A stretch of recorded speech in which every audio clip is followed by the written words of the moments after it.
Hello folks, welcome to the channel. Well, the life of a YouTuber. So what are we doing today? Well, today is just a quick update video, a kind of an update video on this, the CARPURIDES W702, that I have to say, hands up, was sent to me free of charge about 2 weeks ago for me to do a little bit of a review and a product testing kind of thing, and lots of YouTubers have been sent these devices to do reviews, and there's tons of them out on the internet, and mine's no different, or I'm no different. There is a link to my review that I did last week, and click on that link up there. It's about 20 odd minutes.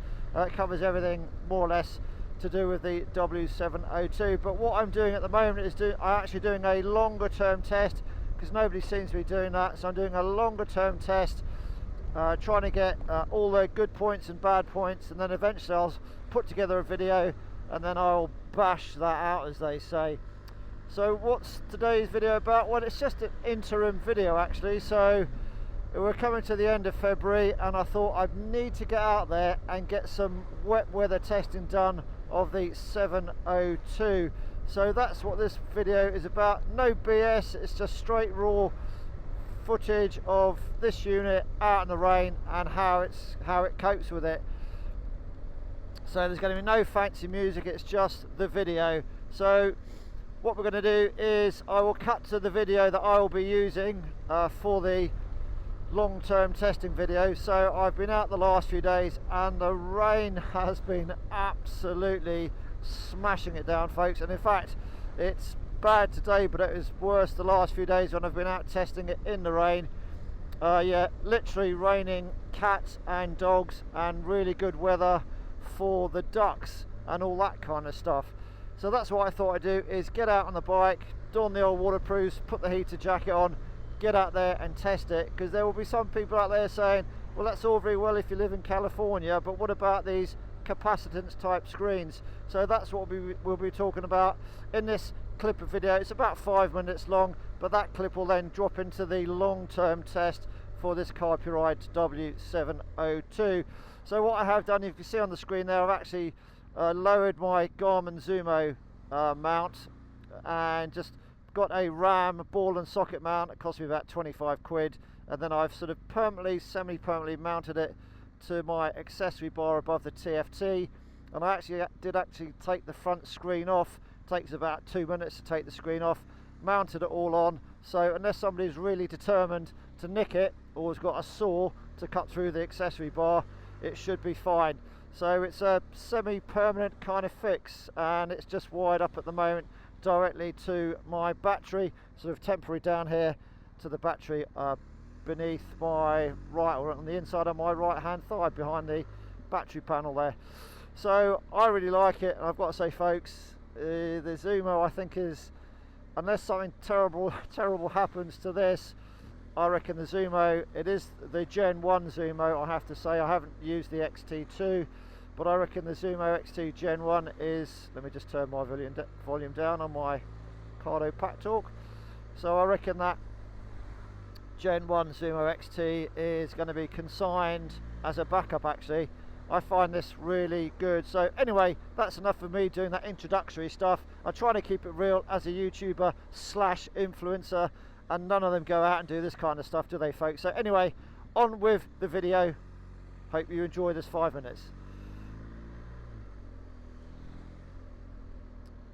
Okay folks, so we are now out and about on the bike, and what I will say first off is it is the end of February, so the filming might just be slightly out of sequence to the rest of the video, because I wanted to get out and do some wet weather testing, and obviously I can't switch the rain on, so I thought I'd jump out on the bike at the end of February, where I looked outside and the weather is absolutely atrocious. So we're out and about on the bike, and we're just seeing how the CARPURIDES, the 7-inch screen, performs. And again, things might look slightly different. There's a lot of water there, so things might look slightly different compared to the rest of the video, as this is just a temporary mounting that I've got, and I don't know what the final version will be.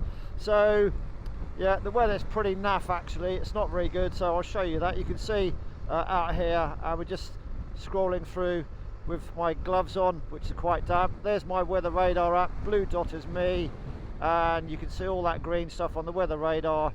is the stuff that we can see. See here, it's absolutely lashing it down, and it must be about a 4.6 or something. So with the gloves I can use the screen. The screen is actually wet as well. And let's go to Apple Maps. So I've got a route in there, Apple Maps. Just wanted to see if the screen is going to behave itself, because I am aware that some of these capacitance type screens have a tendency, with heavy rain I think it is for the screens to do change automatically without you finger pressing. So I've actually tried this at home, and yeah, in my garden with my garden hose, soaked the screen with my hose, and it did change automatically. I can't lie about that, folks. This is my review of it. I did it with my Zumo XT, and the Zumo XT did the same, and my iPhone 14 did exactly the same. The screen goes a little bit bananas, just changes automatically. So that's one of the reasons I wanted to come out, just to see if it was going to do that. And in the few hours that I've been out, it hasn't misbehaved once, and I'm still able to scroll through and change things as well. That's there's Google Maps as well. I don't use Google Maps, maybe I should. But it's been heavy rain. The rain at the moment is light to moderate, so the showers have passed, but I have been out in the heavy rain and the screen has behaved itself.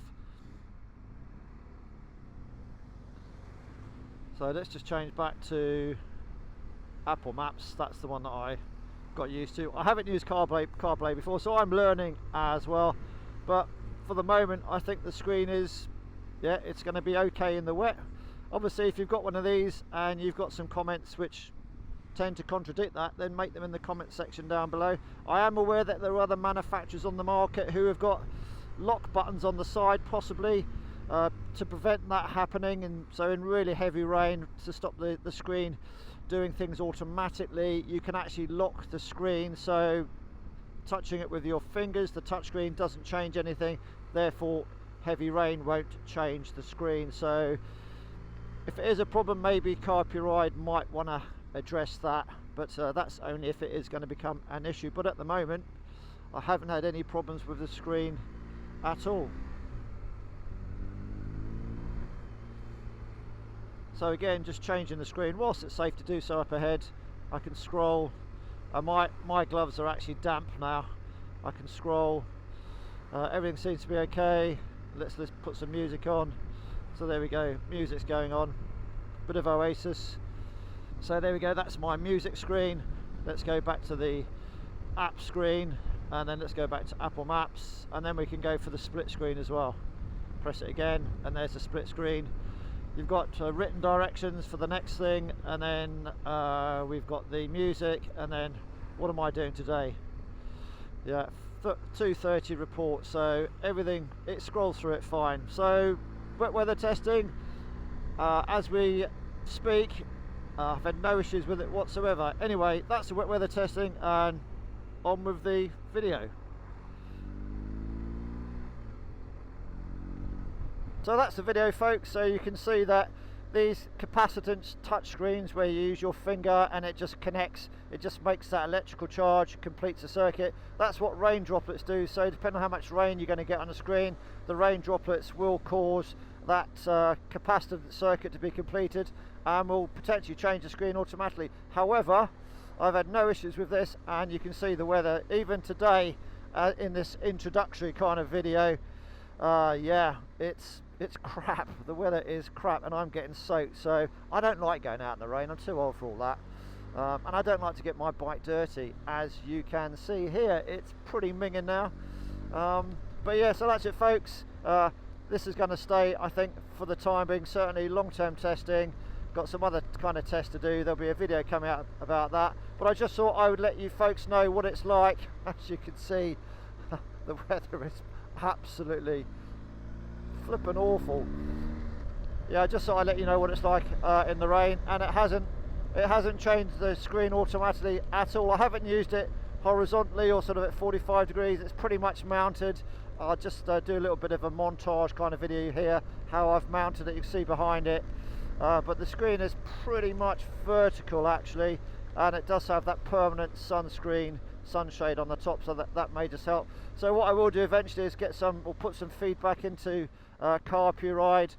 I know there's some other units on the market that do other things, but they are more of a permanent fix to the bike with leads coming out the back, and I like this because I can put it onto my Triumph Speed Twin if I want to go and do something with that. That's it folks, as ever, ride safe, comments down below, cheerio for now, bye. I'm going to have a hot chocolate. God, the things I do for YouTube. Things I do for YouTube. Getting soaked. Yeah, dunno. Well, at least I got some music playing anyway.